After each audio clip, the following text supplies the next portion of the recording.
This is called a satin stitch. It's the shiniest stitch type and it's very popular as outlines or details on designs. And I'm going to show you how you can easily create amazing designs with our 3 satin tools. Let's get started. If your designs keep stitching out wrong, it's not your fault. 90% of embroidery success comes down to how the design was made.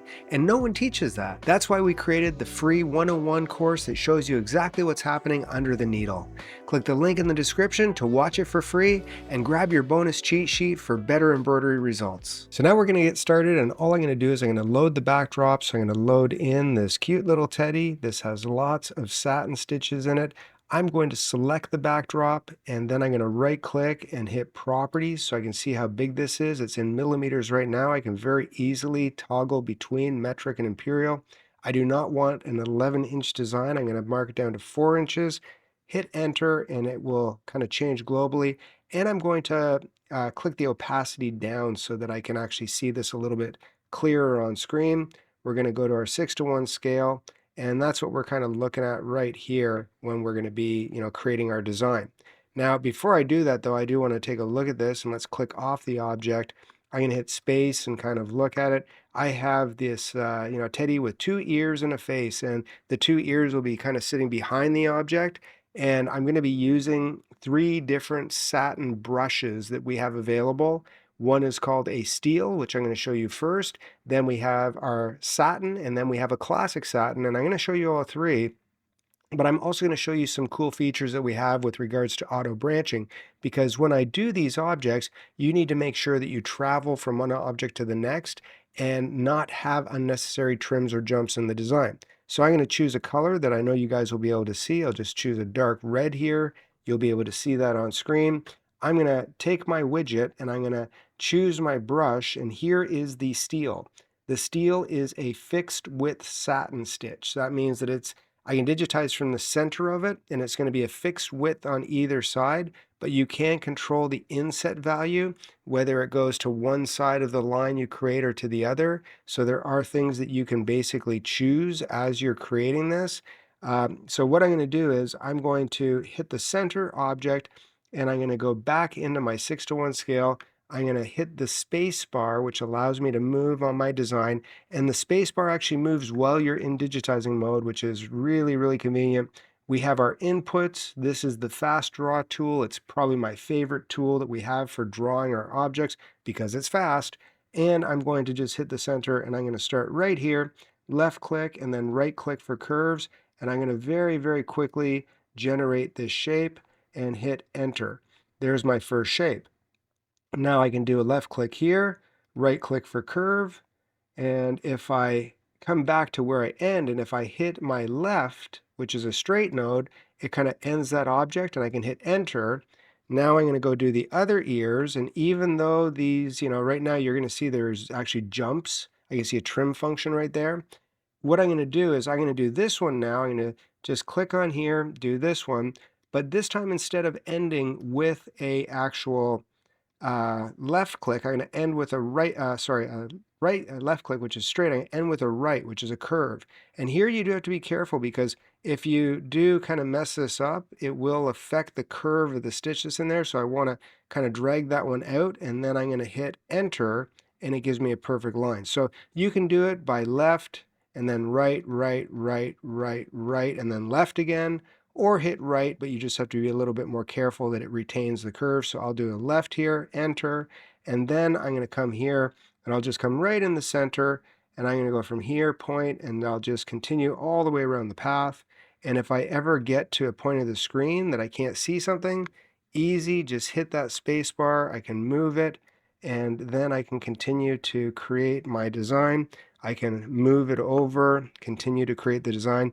This is a feature that I love because it is super, super fast, and you never kind of, lose where you are.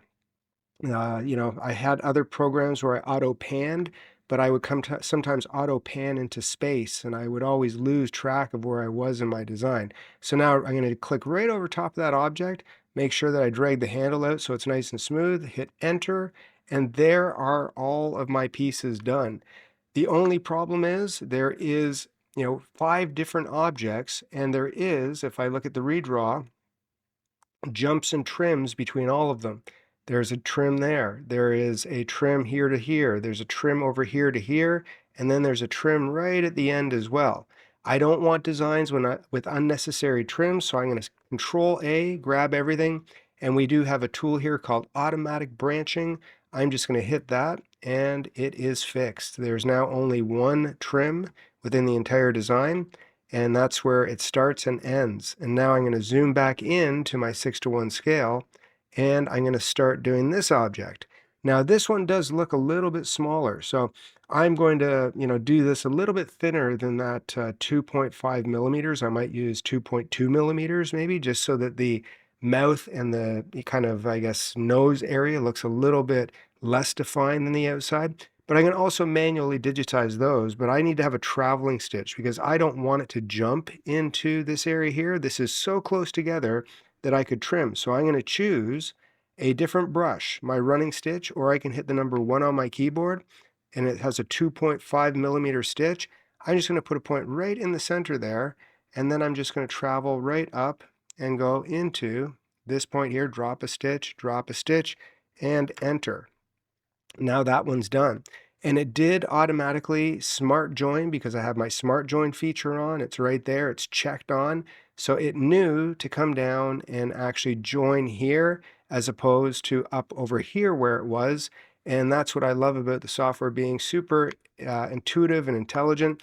Now this one here is a different shape, so I can no longer use the steel. The steel was the fixed width satin.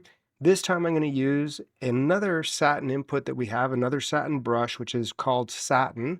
And all you do is you draw the object. I usually start at an open end, and because I'm going to have stitches running back and forth this way, I want to make sure that I exaggerate my stitches the directions they're going, but I'm going to cut them short a little bit. So I'm going to cut short here, and then I'm going to right click right over to here. I'm going to put a straight point right here, a straight point across, and then I'm going to go right over here, exaggerate this a tiny little bit, and then I'm going to have a straight point right here. And then I'm going to hit enter, and then it asks me right away for inclination. These are stitch directions. So I'm going to put one here and one right over here, and I'm going to hit my enter and enter again, and now I have that object done. Now what I'm going to do is I'm going to go back to a run stitch. So I'm going to press number 1 again, but I'm going to go right from here and I'm going to put a stitch and I'm going to travel into the other eye, right over to here. Hit enter, and now it automatically got rid of the trim because of the smart join. And all I'm going to do now, because I don't have to really digitize this twice, is I'm going to copy and I'm going to paste, and now that eye is done. And I'll just put it right over here, and that looks good. Now what I'm going to do is I'm going to go back to my number 1, and I'm going to put a point here, here, and here, and I'm going to do this object as well. Now here, I'm going to hit enter, so there's my travel right to here. And this time I'm going to use a different stitch. I could use a fixed width satin, to be honest, if I was going to be efficient at this, but I do want to show you the other tool that we have, and that is actually called a classic stitch. Now the classic stitch is kind of like climbing a ladder, which means that when you climb a ladder, you have the little cross beams, and you go up and you go up, and it's usually one hand over the other. That is this thing. It's kind of like beating a drum. You beat a drum like this: 1 2 1 2 1 2. So I'm going to be very precise when I put down my points. I'm going to put my first point down right here, and then I'm going to do my counterpoint, and it says 2.1 millimeters or 2.2, and this was 2.5, but I'm going to go point, counterpoint, then I'm going to do a curve, so right, right, and I'm going to continue to do curves, so right clicks all the way down, all the way around, and this is going to give me the stitch direction. The counterpoint always defines the direction of the stitches, so I want to make sure that these are nice and smooth like the hands of a clock, and I'm just going to go all the way around until I get back to where I started, and then I'm going to go right on top of the same points right here, and then I'm going to hit enter. And now I have generated that object, and it's nice and clean. Now my entry point into here is going to be right here, and I'm going to drop a stitch right at the center of the nose because it's probably going to disappear a little bit, especially when I manually digitize this. So let's hit the number 1 on our keyboard. Now we're back to a running stitch. I'm going to just go here to here, and I'll just travel down to this area right here. So now I'm going to do that piece, and I'm going to hit enter, and now I can see it join closest point, and it went straight down into this area. And now I'm going to use that same input. So I'm going to go back here, and I'm going to hit a number 2 on my keyboard is a classic satin. So I'm going to cut short a little bit here. I'm just going to go point, point, and then point, point, and then I'm going to start to curve. So I'll curve these areas. I'll come right into here, do a straight, and then a straight, and then I'll curve these areas all the way into right here, and then I'll come in and do a tiny little point there and hit enter. So there's that object done. Now that object is done, I can just come here and let's do a point right here to here and here to here. So I've used my classic satin. Now for this object, I'm going to go back to my regular satin because it is kind of, I'm going to cut short this side. So I'm going to cut short here. I'm going to go, and I'm not going to exaggerate this side too much, but I might exaggerate the other side a little bit. So I'm going to come here, and I'm going to exaggerate this one a little bit more at the top so that it helps that stitch that I created to disappear.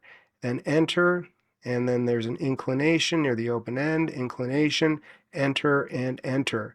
And there my object is done. If I turn the 3D on, you can see that it did actually splice these stitches because we have a auto splice feature anytime any stitch gets over 7 millimeters. I could turn that off, and it's not over 12.1, so the stitches aren't going to turn into trims, but I'm going to keep that little splice in there. So now I've used all 3 of my stitch methods, and I've created this one cute little design very, very simply. And that is what I love about the EL Digitizer is we give you the choice of different methods of creating one of the primary stitch types. Now all we have to do is come and do this lettering, and we'll digitize this using a couple of different methods. We'll do a couple of letters using our classic satin, and we'll do a couple using our regular satin. Now I'm going to do the first 2 letters using the regular satin, and then maybe I'll do the following 3 using the classic, just so you see a little bit of both. But one thing I do want to mention here is there is areas within the letters where the T, this is going to be done first, then this piece, and then the E, this will be done first, and then it'll go down. Anywhere there's a break here and here where we have stitches that cross each other, I do like to come in, if I'm starting right here, I like to come in and I like to do a little bit of underlay here. So I'll do a little bit of underlay going back and forth, just something like that, so that I end up having a stitch underneath that when it separates, you're going to see underlay instead of fabric. Now I'll just go to my classic satin. Sorry, that's not the classic, that's the regular satin. And I'm going to cut short about a stitch right here. So I'll do something like this, and this, and this. And then I will come all the way over to the other side, and I'll do the same thing, cutting short a stitch at the bottom, hit enter, and then I'm going to put one inclination here, enter and enter, and that is done.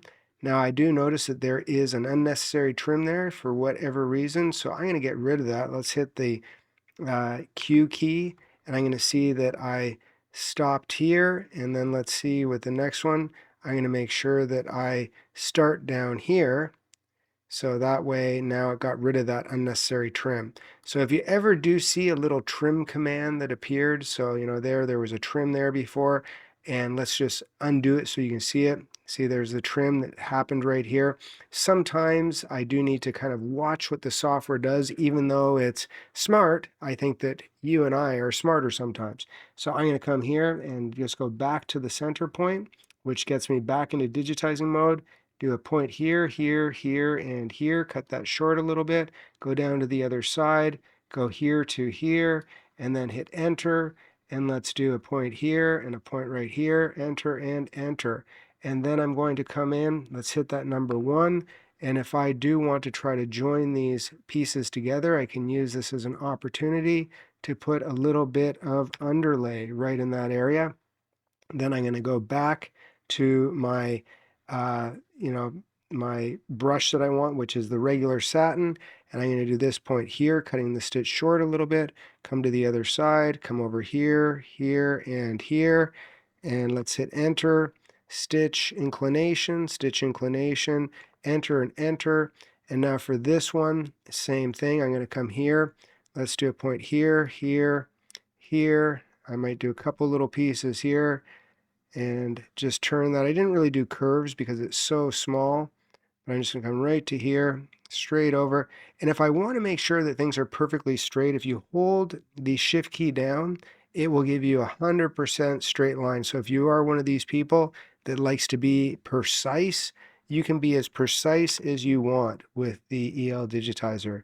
I'm going to put an inclination here, and I'm going to turn this corner so it's nice and smooth. One over here, let's turn that corner, and then one right over here, and enter and enter. And that one's done. And I'm going to join straight across to here now. So I have to go back to my run stitch, and let's go right over here and here. And that's going to give me an entry point so that they connect. Dropping a stitch right in between here is a huge advantage because it helps these stitches to disappear. Now I'm going to just pan over a little bit. Now we'll switch to our classic satin. And for here, I'm going to start, let's say right here, and I'll go point, point, and then I'm going to start to curve. And again, just creating my curves right to here. And then I'm going to do a straight, straight, and I might come here and do straight, straight, straight, and here I might kind of curve this over a little bit. So it's going to, give me a little bit of a rounded edge. This font is a little bit different, so I'm going to come right over to, actually, let's back up one.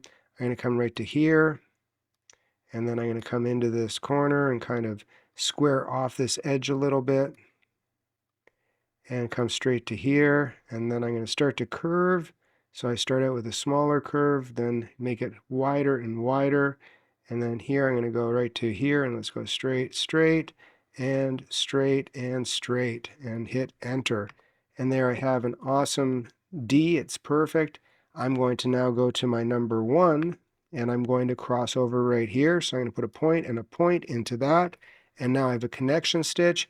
But rather than digitize that D twice, because they are identical, let's just copy and paste.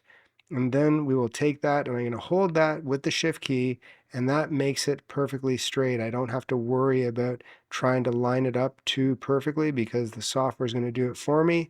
That one is done. So I only had to digitize that letter one time, and then we'll go back to our classic satin, and I'm going to start, actually I need to travel, so I'm going to travel right into here. So we're going to go to run first, and we'll put a point and a point, enter. That way we have our traveling stitch into that object. Now we'll go back to our classic satin, which is number 2 on the keyboard if you don't want to go to your widget, and I'll just put in my point counterpoint, something like this, and I'll come over straight like this. Easy. And hit enter.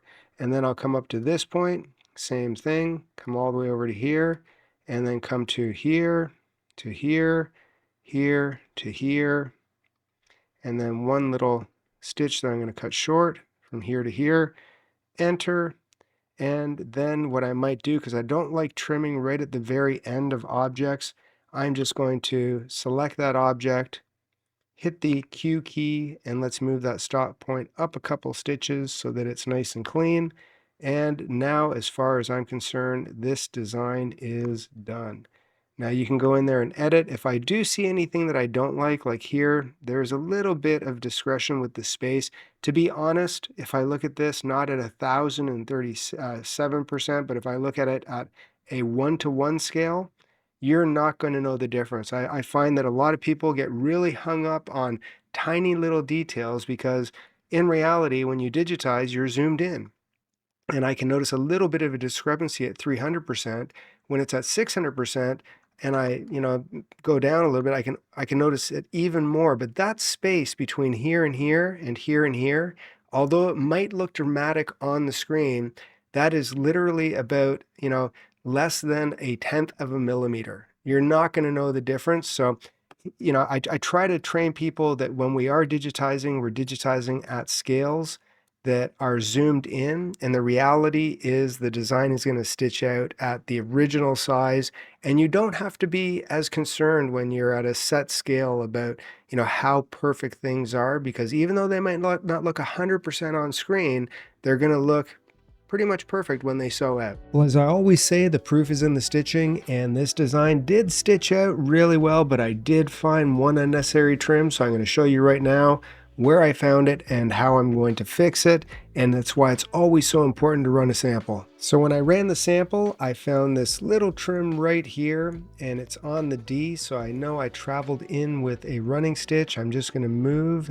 that start point right up to here so it's closer, and that disappeared. And again, it's always wise to run a sample after you finish the design, do a redraw, take a look to make sure you don't have any unnecessary commands in your design. But if you do find a mistake, it's super easy to fix it. If you're excited to start creating your own designs, you'll love the Embroidery Legacy software. It's powerful, beginner-friendly, and built to make digitizing faster and easier than ever before. And with our expert training, you won't be doing it alone.